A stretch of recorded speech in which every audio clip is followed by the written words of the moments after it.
Whereas I was about to summarize everything we've heard today, we're going to have to go without this.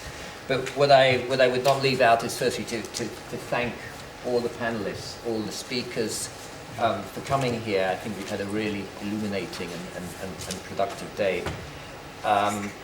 And I'd also thank Julie, who is working even now, and, and Jessica and Sue and her teams.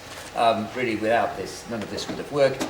And I also would actually thank the European Studies Centre, CSOCS, and the Europeum, who actually financed this part, without which it also would not have worked.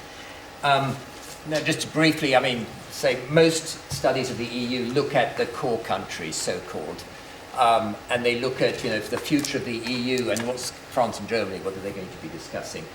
And here we've really looked at the other side of it, which is there are, out of the soon-to-be 27 countries, 8 countries are not in the Eurozone, and they have a total population of 105 million people. So it's not just little fringe players. They are not the smallest ones, as Croatia reminded us, and 105 million people who therefore have a different perspective and different decisions they're facing from those that are already in the Euro and working within that. Also, the title is The Periphery, which is partly, I respect Francesco's criticism, but in a sense, that's meant to be, yes, that's the point of it, it's not the periphery. And at the time, when you first thought of it, it was including the UK as the periphery. But, it's partly, if you've got an alternative word which is not an acronym, that's great, but it's not Eurozone, any Z's, you get and it's not only just the 105 million, there's additional ones. This is also relevant for the beyond. And the first of the beyond are the accession countries. And it's interesting, we have the governor and deputy governor from the Croatian National Bank, and Croatia has the presidency for 6 months. So one of the priorities for the Croatian presidency is enlargement. So those are additional countries in there. It's also relevant, of course, to the EA countries, and one could even say in the medium long term for returning countries, of which we may hopefully be the only one. They're different. So there's two parts we really had in this.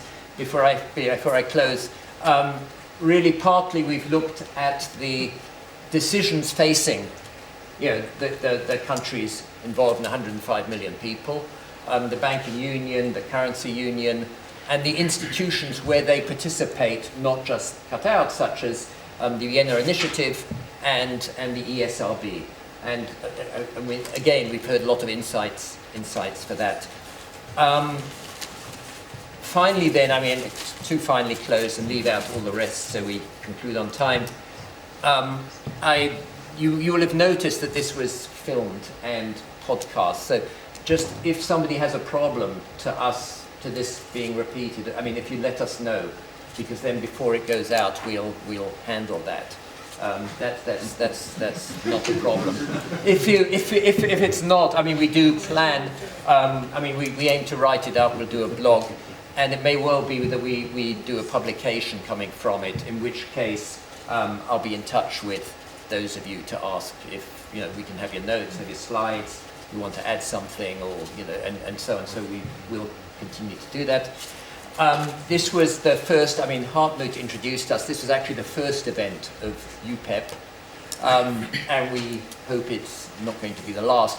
We very much hope to thank you all to come. Thank you also to the audience. We hope you enjoyed it and you wish to continue participating. We do see there is a value in political economy of Europe, which is really what we're addressing here. For those who've not registered, if you want to be contacted, do register somewhere. We'll sort of be in touch if you do wish to continue to be on the list, and so we aim to be in touch. And finally, just the plug that our next event, or our next big event, we're probably aiming to do in Oxford Speak in Trinity Term, which for anyone else means sometime between May and June, is going to be a conference on Europe's position on climate action. And we already heard 2 or 3 references to it during the course. So I think it's becoming increasingly topical.